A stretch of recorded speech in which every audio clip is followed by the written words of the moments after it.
What's going on, people? We are Tottenham TV, back here for yet another Tottenham update and more stuff on the manager situation. This time from Alistair Gold, pretty much kind of relaying the same information as yesterday, saying there is growing belief among some inside the club that there's a mutual parting of ways with Igor Tudor, and that is the likeliest of scenarios, with Tudor then able to focus on family matters and Tottenham on the huge pressures of what lies ahead. Look, I think we were talking yesterday of links from Graham Bailey and I think it was Peter O'Rourke, I think, were the two journalists talking, but Alistair Gold obviously very reliable, particularly within the Tottenham space. And yeah, I mean, look, I fully expect this to happen, and I don't think he's going to take another Spurs game like I mentioned yesterday. Yeah, I think, as we've said before, this 3-week break gives us the best and most ample time to kind of find a replacement, find the best course of action from now to the end of the season, and it's just perfect to kind of part ways at this point. We obviously know what Tudor's going through personally, and obviously the results as well just haven't been there. So even if, amongst anything else, his job was going to be on the line going into this international break. So I think it's best for all parties. It's all about just finding the best course of action going forward, because already Tudor was an emergency break glass situation. That hasn't worked. So where we go from there is anyone's guess. But I think this is probably the inevitable conclusion of how his tenure has gone, I would say. Yeah, I guess the only thing probably delaying it is Spurs just trying to find someone else, and there are other names that have put into the hat, and other managers have been coming forward and saying, I can save Tottenham, I can save Tottenham, I can save Tottenham. Apparently it's so easy, apparently. Yeah, but look, let's get into those other names, and a few of them we have spoken about before. And first of all is Adolf Hutter, as L'Equipe are saying that they understand that talks with Hutter have begun, although no agreement has yet to be found with the Austrian. I see you went with his nickname there. Yeah, look. Is it like wrong of me not to want him just because of his name? I don't know. Probably. I mean, given that the name is what it is. God. Imagine having a manager with that name. Oh my God. If anyone's wondering, his name is Adolf. Adolf H. Oh God. Like, genuinely, I just don't want him just because of his name. Like, I don't know anything about him as a manager. I read this morning or last night that, he plays a similar style of football to Zerbi, the like kind of attacking football. But no, like, no, I don't want an Adolf managing Spurs. The optics of that are just so horrendous. Look, I think it's obviously bad and harsh and not right to judge a person on their name and just looking at their name thinking any negative thoughts towards him. But that is a name that definitely has negative connotations, it's fair to say the least. And it begs, he was born in, 1970? Why are his parents naming him Adolf in 1970? That begs another question. Anyway, I don't want to get fully into that. But he seems to be a talented manager. He seems to have done quite well wherever he's been. Apart from Mönchengladbach, apparently didn't do too well there. But who in 2026 is named Adolf? Like, seriously? I don't know how that's... Look, it's a very common German name. Not anymore, but it was.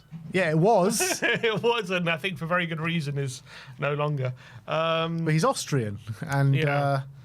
So was the last Adolf that I'd known about. Oh, God. I don't know. Surely it can't happen, man. Just on that alone. Just an Adolf sending us down, it'll be... Sorry. Imagine. That the optics of that would just be so bad. Although Tottenham are the kings of PR disasters, so I wouldn't put it past them. I mean, if there's any name not to hire a manager on, it'll probably be that name. But look, apparently he's not a bad manager, so if he can keep us up, I'm willing to give it a go, I guess. I don't know. It's not something I'm in favour of, but I'd rather go in a different direction. But look, we are slim pickings at the moment. We are out of options. So we're saying Adolf is the only guy that can save us. Like, come on, we are turning to Adolf. What can we do? If he's willing to take the job and he could save us. Hashtag no to Adolf, man. No to Adolf. Adolf out. Yeah. God. Yeah. On Roberto De Zerbi, Fabrizio Romano saying that Tottenham keep assessing internally the best option for a managerial situation to evolve in the next days/summer. Roberto De Zerbi is the favourite candidate from June, and the Italian manager is open to discuss from the summer. Marco Silva also being discussed internally. Damasio says that after leaving Marseille, De Zerbi will not coach any other team this season. The coach wants to wait until the end of the year to evaluate the opportunities to be able to start again this summer. So, I mean, everything that Damasio and Fabrizio Romano said is all to do with, summer managerial changes, not much on what can happen right now in the immediate future, because Marco Silva ain't joining us right now, I'll tell you that for sure. And do we even want him anyway? That's a separate question. And De Zerbi, as Damasio said, he's not joining anyone until the summer. Yeah. So, like we mentioned yesterday, it's hard to talk about managers coming in the summer when we're desperate for someone now. There was one report, I don't know if you picked up on the Independent, that said he could be ready to join now. I don't know how reliable they are. I've never really seen too many reliable reports from the Independent that turn out to be any sort of exclusives or anything like that. You have to question as well if those are all his demands. Oh, you have to be in the league, or if he comes and he's only coming if there's a relegation break clause, all this kind of stuff. How committed is he? How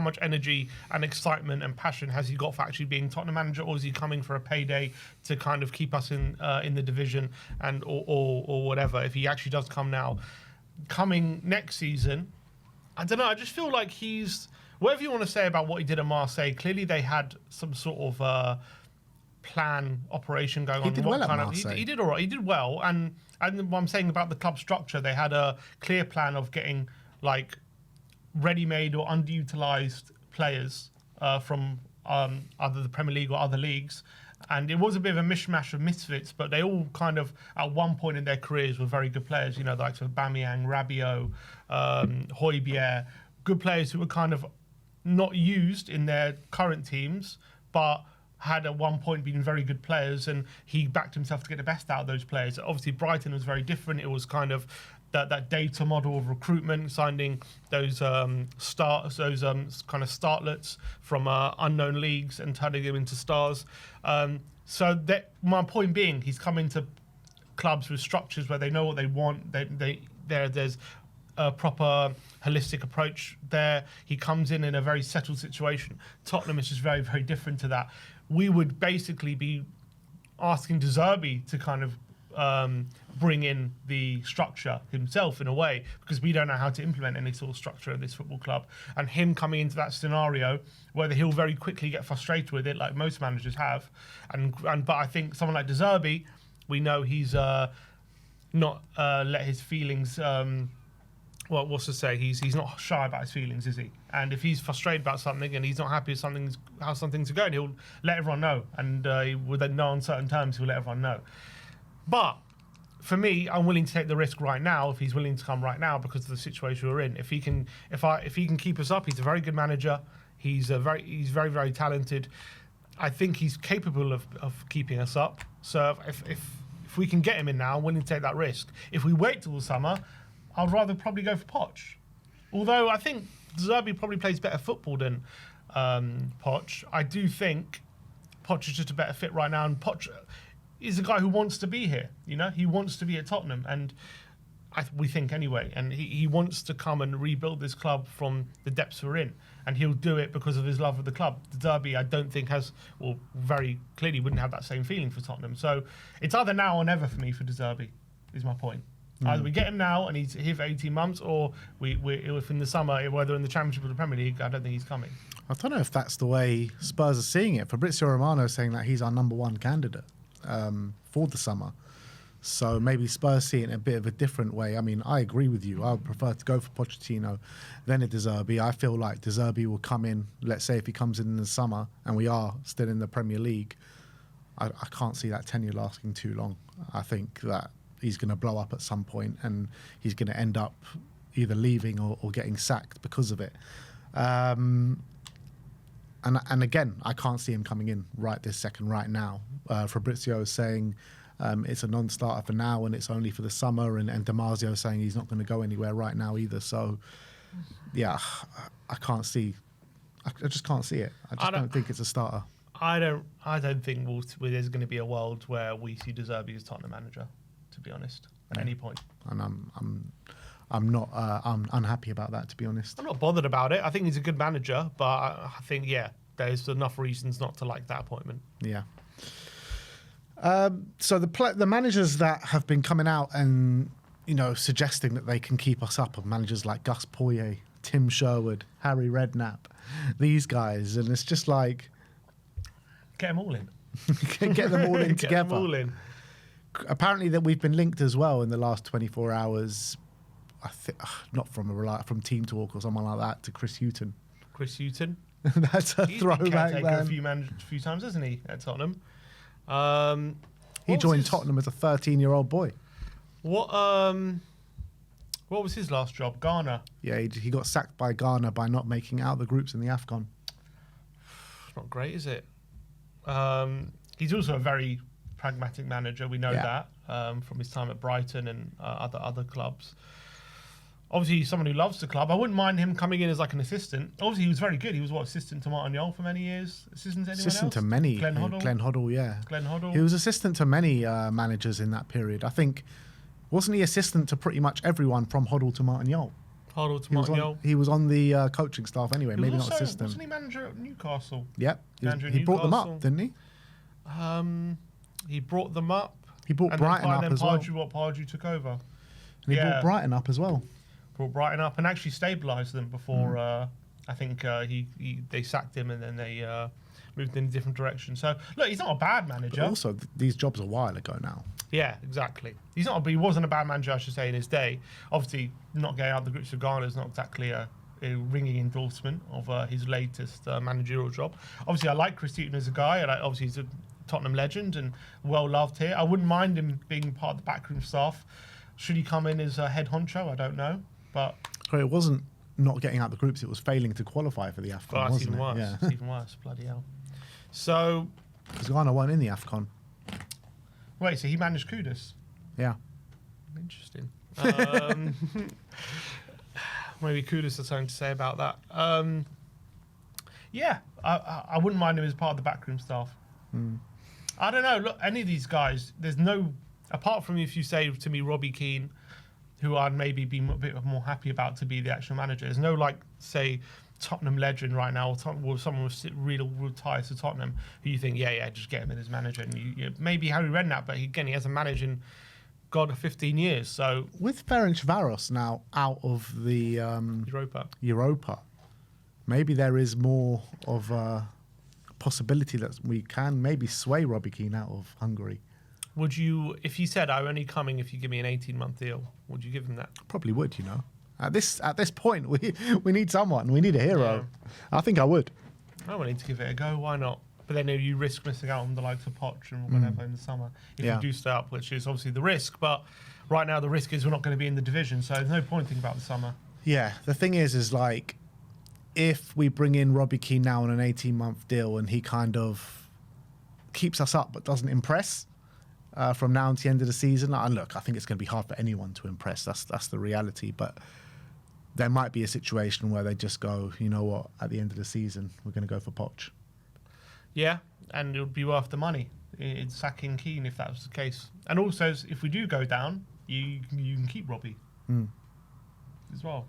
Yeah, if we go down, I'll definitely keep him. Yeah, definitely keep him. But yeah, I like what Robbie Keane's done at Maccabi Tel Aviv and also at Ferencvaros. He's done very good jobs at both those clubs. Playing attacking football. Yeah. Playing very well. And different formations as well. He's been deploying 4 at the back, 3 at the back, very adaptable. I like what he's done, but obviously doing it in the Premier League is a different kettle of fish, isn't it? Tottenham loves the club. Yeah. Something to, that's one I'd give a go. People like Sherwood, I don't know. I'd rather Redknapp than Sherwood. Sherwood talks a big game. Yeah, but not for me. I'm not even convinced he really loves us anyway. He was manager and coach at Tottenham and player.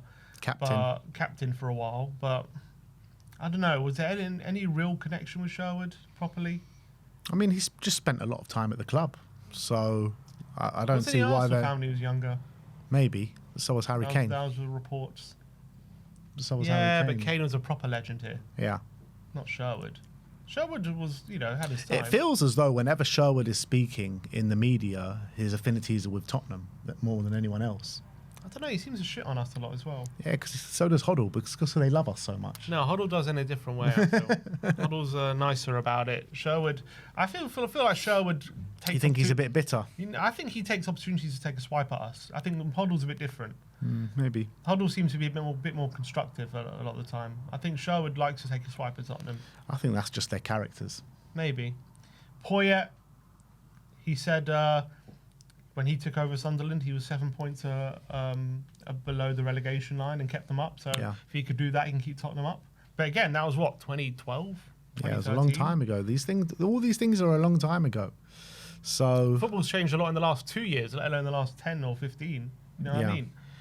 Football's moving quicker than ever. So, I don't know. I'm not saying any of these guys are... Look, none of these guys scream to me they're going to keep us up, but who is? Yeah, exactly. But they need to make a decision. They need to make a decision quick. Ange has been speaking on a podcast in Australia, and there was just this one quote which he still seems to have a big affinity for Tottenham and the players at Tottenham. And the quote says, he was asked about how, what are your thoughts on Tottenham in this relegation battle, and he says it's not great. I still have a really strong attachment of the club. It was 2 years and by no means easy years, but we invested a lot into them. Second last game, we won a European trophy, which was an incredible high. The connection there will be there forever. To watch them struggle has not been easy, and it's not a way I thought it would go. They're in a hell of a fight. Relegation is massive for any club, but for Tottenham, it's a pretty big deal. They have some fighting to do, and they'll have the quality to get out. They need a circuit breaker for sure.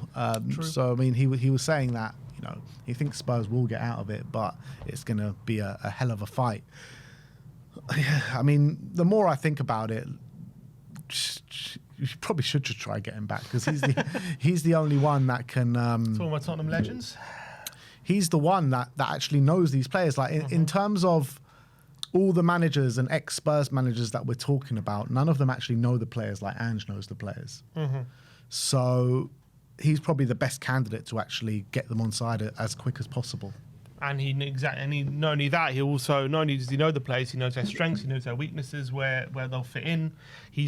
Most of them, apart from the likes of Javi, Gallagher, he would have managed most of them, know exactly their strengths and weaknesses. So he comes in ahead of a lot of these other managers who come in who have to work all this stuff out.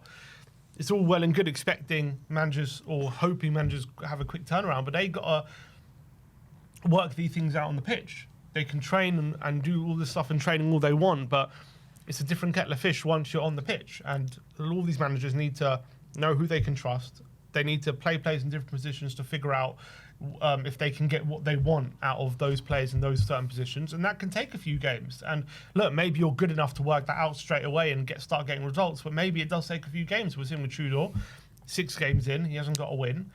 There was some better performance in the last week, but another loss, and bam, it looks like he's going. So there's no guarantee that any manager is going to come in and hit the ground running straight away like we need. The only one we can maybe hope for is Ange, because we know he's going to play helter-skelter football. So maybe we'll lose a few games, but maybe we'll win some, and that's what we need, just a few wins. I don't think Ange would come back. I don't think he'd consider it. I think his, he still does to this day doesn't understand why he was sacked by the football club after winning the European trophy. He still speaks about the club. I mean, on the overlap he didn't, but in the couple of interviews since the overlap, he's spoken about the club quite well, saying he's got a big attachment to the club still. Do you think there is any world that if Spurs went to him that he would consider coming back? He would not come if it's 7 games. I don't think. I think that's not in his nature. He's the kind of guy who's going to say, if you want me, I'm coming back permanently, or you have to believe in me. He's not a guy like comes in for 7 games as a firefighter. I don't think he would want to be pigeonholed as that as well. If he comes in and then he comes in and does well, will other clubs look to him as a firefighter? And that's not what he wants. He wants to be a guy who builds things, wins things. That's what he's done in most of his career. And And obviously he's already admitted it was a mistake to take that Forest job, and he probably thinks I'm going to learn from that mistake, and probably learning from that mistake would mean not taking this Tottenham job, to be honest, if he's being honest with himself. The only way is go back to him and say, look, we made a mistake, we want to keep you on, we believe in you, we're going to give you a deal, a 2-year deal or 18-month deal, you're going to be our permanent manager, the players want you back, and that's it. I don't think he comes back for 7 games. And to be honest, even in that scenario, how long was the Forest deal he got? I don't know. But 2 years. Was it 2 years? So they gave him a 2-year deal, and they were very quick to get rid of him. And that was obviously a mistake he admitted. So even in the scenario we offer him a permanent deal, I still think he rejects us, because I think he says, look, I'm learning from that Forest debacle, and I'm not going to do that again. So I don't think there's a world where he comes back. I would definitely try if I'm the hierarchy. I think he's the most likely candidate to keep us up, because it's like any other manager, the players need to get used to a new system of playing. With Ange coming in, they know what Ange wants out of them. It's like it'll be like getting back on a bike. I know we finished 17th last season. We suffered 22 defeats and all that kind of stuff. I'll take 17th. But yeah, I'll definitely take 17th right now. 17th. But we're obviously in a much more precarious situation now than we were last season. I'll take 38 points if you offered it to be right now. Yeah, me as well. So, look, I would try. I'm definitely in favour of it. I just don't see it happening. But look, can't do anything but ask the question. Look, we're talking about Harry Redknapp, for God's sake. So why not Ange? You know what I mean? Out of Poyet, Sherwood, Houghton, Redknapp, Adolf, Ange is definitely the best candidate, and that is out of someone that wanted Ange out all season last year. Mm-hmm. So that's where we're Bring at. him home, get Ange back. I would love it. I'm definitely in favour of it. I'm pushing for that. I just don't see a world where it happens, but I'd love it to happen. Other news, Mathys Tel has been withdrawn from the French under-21 squad through injury. He was seen coming off the game against Nottingham Forest holding his groin, and it looks like that is going to keep him out for the international break. Don't know how long he's going to be out for, but it's obviously not news that we need at this moment in time. No, but as soon as we're getting players back, players are going down. We know Vicario's just had surgery, now Tel. Let's just hope it's... let's hope it's not a serious injury. Let's hope he's back for the next game. But it's not great news, is it? No, it's not. And that leaves us with 12 players on international duty, with Lucas Bergvall going to Sweden, Dan So with Australia, Radu is out with Romania, Solanke and Spence with England, Archie Gray with the under-21s, Kolo Muani has been called up to the French national team, Porro, Spain, Romero, Argentina, Sarr for Senegal, and Javi and Mickey van der Ven out with the Netherlands. So obviously we'll be keeping a close eye on what they're doing over the next week or so. But there's also been mention about Decky on the Dutch international break. He's been pictured with the Dutch national team, but he's been pictured... Swedish national team, and he's been pictured limping around, apparently. Yeah, just watching it now. You can actually bring it up. I've liked it on X. Maybe you can bring it up. I don't know. But it doesn't look good, does it? Is that a Bergvall in the background there, potentially? Yeah, there's a video here. You can bring that up. So he's limping around. He's not looking comfortable. I think, did Graham Potter have some quotes? I think. Yeah, it didn't really say much, to be honest. It's just very worrying, isn't it? This is what him now, a year after.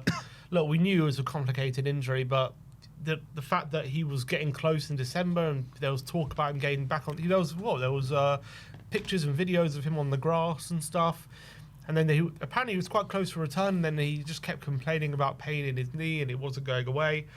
So the fact that he's now back to limping like this again, it's...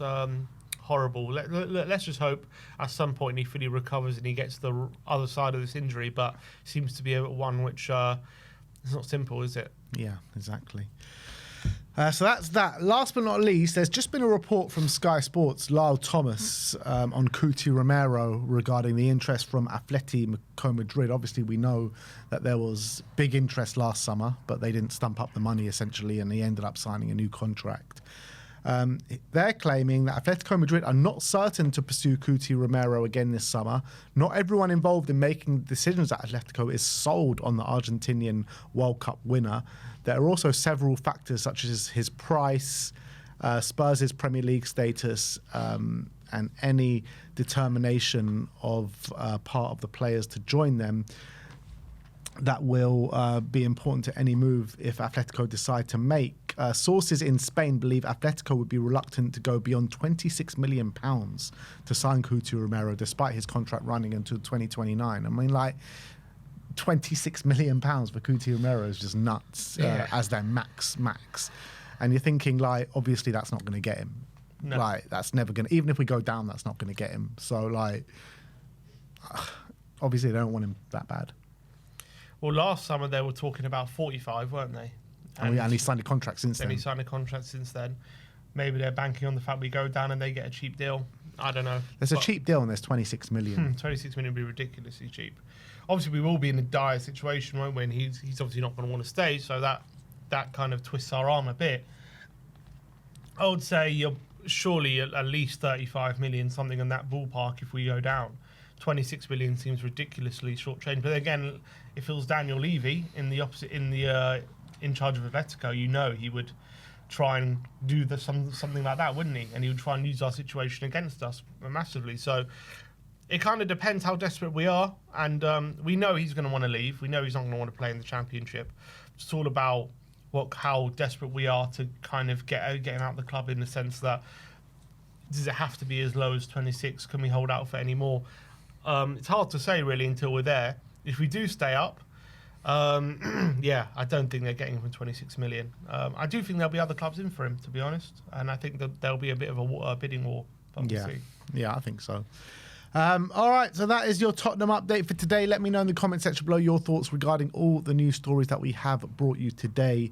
Obviously, if anything does materialise or the story keeps going with Igor Tudor, we'll let you know as and when. But as of now, no news really on that front. But let us know your thoughts. Like, subscribe and comment. And as always, come on, you Spurs.